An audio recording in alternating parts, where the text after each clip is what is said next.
that President Bateman made in a university conference maybe 10 or 12 years ago, where he stated his belief that the Lord was reserving certain truths for Latter-day Saints to bring forth to the world. You probably remember that, Alan. I don't know if many of you remember that, but that really, really struck me, and it really resonated with me because my dad used to ask me after I joined the church, he said, Rick, you know, I look at the Jewish people and I see all of these things that have been brought to light through the Jews, through Einstein and people like this. Where's the similar light and knowledge that's come from the Latter-day Saints? If your church represents truth, then shouldn't your truth be bringing forth that kind of light and knowledge? And my response to my father today would be the same response as back then, and that is, you got to give us a little bit of time. The Jews have been at this for over 3,000 years. Latter-day Saints for, not quite. Check back in 3,000 years. Yeah. So, but nonetheless, I believe that is very true, and President Bateman's remarks have strongly resonated with me. And I believe that, and I have seen that in my students, as they have moved on, that they are well surpassing me in the things that I am discovering and the ways that I am being able to influence the world and moving forth truth and knowledge. So, questions? Comment on what Rick said. I was wondering about this, but you said disproportionate influence the Jews have had in the world. And so just a couple of years ago, I looked in several sources to find out what the population of Jews on the planet are. And they're about 13 million. And it just blew me away. I thought, it can't be. It's the same number as there are LDS. And they're still having a disproportionate influence on lots of things. Not just, media, for example. So how much time is it going to take us to start stepping up? Is there something in those Jewish genes that we don't have? It's quite a question. They debate so much with each other. We're going to get back to your question, William. It looks like we're raising the same one again, doesn't it? We've all seen Seinfeld, right? Yeah. Other guys? I think it's something right along, not to answer the question, but a piece of it might be, our larger Mormon culture does not share the types of conversations that we're having right now as BYU scholars. I literally have little old ladies in my ward who I love, but they come to church with the Book of Mormon in one hand and Glenn Beck's book in the next. And they are not open for constructive dialogue. They are not open for, George, what you were talking about, that we have agency that might contradict each other, but we don't have to call in question our worthiness. So I think we, as scholars, really have a responsibility to think about our larger Mormon culture, because our larger Mormon culture is not engendering this type of dialogue. It's very much, I think, the popular culture of Mormonism is more engendering, and maybe it's just, the friends I have, you are right or you are wrong, and if you're Mormon, you believe this way, and there's no, there's a lot of closing down of dialogues.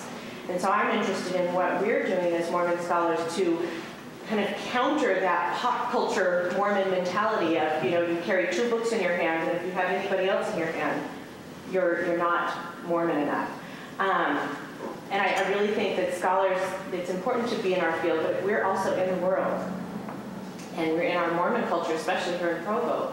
So I'm interested, what are your thoughts? Because I think that the Jewish, that what you're talking about, they're not just Jewish on Sundays, and they're not just, or Saturdays, I guess, and they're not just Jewish in their, academic pursuits. It's a more cultural way of being. And I'm not sure we as Mormons overall are engendering a way of being that helps us be open to all of this. If I could answer that, just, I think that that's largely because of the relatively conservative authority stance that the leadership of the church has taken, and I don't criticize that. I think that's wise, and I think it's necessary, given the way that the church is growing, the degree of broad spectrum of just people coming into the church with all different levels of education, all different kinds of cultural backgrounds and so forth. I think it's much more difficult, whereas Judaism has been insular.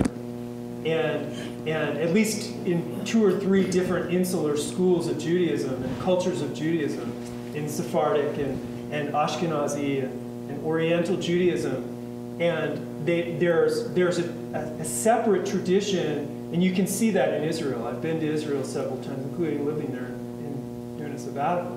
There's a difference of culture and a bit of a cultural clash that I think we'd see more of in Judaism if there were not an external problem, distraction, aka the Palestinians, to distract the Jews from otherwise internal conflict. But I think that may be part of the reason why we need to have a BYU, because we need to have a place where we do have this kind of dialogue, where we do have an intellectual environment that is immersed in the atonement of Christ and in the Holy Ghost, where we can have these kinds of discussions and where we can generate some ideas that will disseminate their way, hopefully, out into the broader church. And who knows what it's going to be like 10, 15, 20 years from now. But I think there's a wisdom in the way that things are now, and that naturally lends itself towards overly conservative thought in the broader Latter-day Saint, Intermountain Latter-day Saint culture. Is there another question back here? One more comment on that, okay. I had a Muslim friend who spent 2 months with us just recently.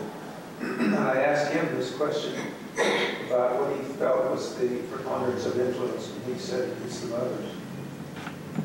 Jewish mothers, you can't stop them. And this is a Muslim that said that. Are we okay? Paul? Okay, so I'm Put the microphone in front of you a little bit. There you go. feel like I'm at congressional hearings. There you are. I'm Paul Godfrey. I'm from the Department of Organizational Leadership and Strategy, and I'm grateful and a bit shocked that you would ask someone from the great and spacious building to come and talk about faith and scholarship. You know, I've been, a little bit of history, I've been pointing fingers from that building for 16 years now, so here at BYU. But given that... You have not. We have felt the scorn. You have felt the scorn. So, I'm feel it the other way. I'm here in that context, and I want to start with a story. And at the risk of offending someone, I'll try to disguise things. But I have a colleague at BYU who sent all of us a sort of post-Christmas letter a few years ago. And in this letter, our colleague described how he had spent the Christmas holidays in the developing world, building schools, digging sewers, digging toilets, whatever the case may be, and described how wonderful that was. And then toward the close of that letter, there was a very interesting sentence and a very interesting statement, which has given me great pause about even being here today. And he said, and this is what the true disciples of Christ did for Christmas.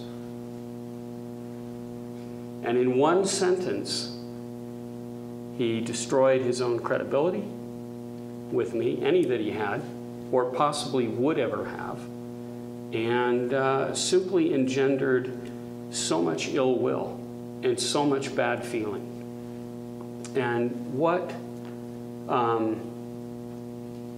my concern is about even being here today is I have seen, not only in the great and spacious building, but perhaps in the rest of the campus as well, that there is sort of a pathological tendency that we can fall into, and it might be part of the larger Latter-day Saint culture, I'm not sure, I'm not that much of a social commentator, to engage in precisely that kind of behavior, to engage in precisely the kind of discussion about what is Christian scholarship, and if you're not a Christian scholar, you may be publishing in A-level journals, but at least I'm doing work that's important.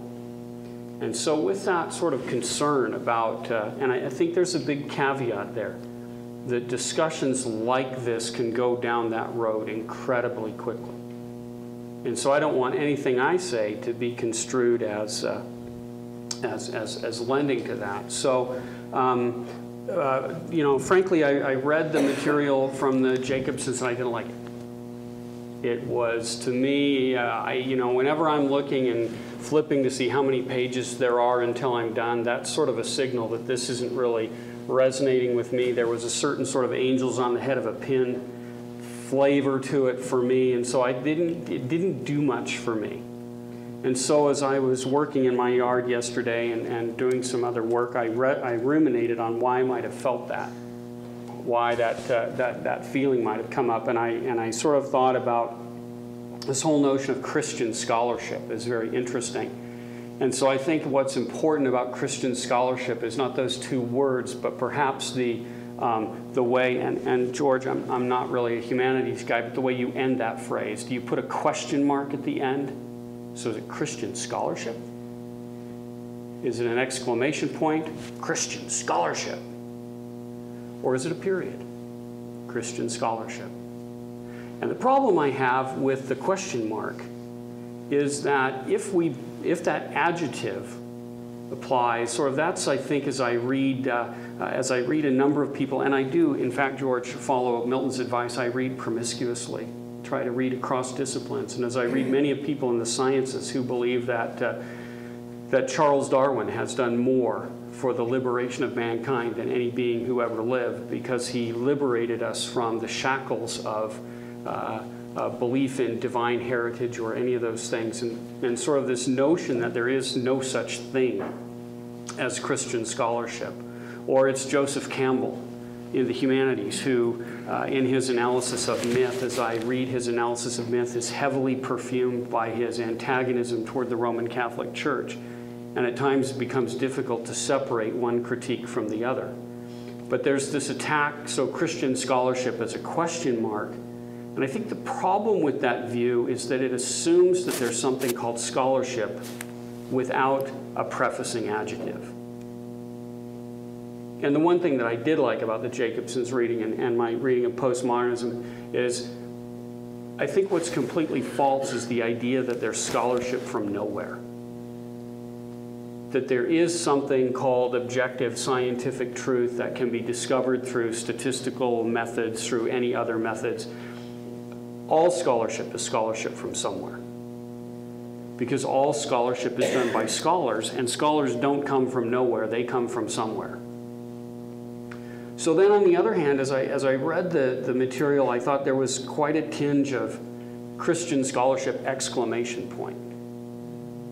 And that might be either this sort of sense of our role as scholars is to defend Christianity against the attacks of the godless heathens or the Darwinists or whoever they may be, or perhaps it's to bring to light some truth from a Christian perspective that all the world doesn't know because they somehow don't have access to that. And again, the problem with that for me is it has a little bit of that same feel of that, no, this is what the true disciples did over Christmas. And I guess where I end up is I'm very comfortable with the notion Christian scholarship, period. That if you are a Christian, and if you are a scholar, you are by definition a Christian scholar. And that will influence your work either consciously or unconsciously in a major way or in a minor way, inevitably. Because there is no scholarship from nowhere. And simply by being a Christian, it influences you in how you do your work. And so how I do my work, I take very seriously Amulek's admonition to pray over the flocks of your field. My flocks are little papers or little ideas. And I, in fact, even on my way to Provo, praying in my car about, I need some help with some access. And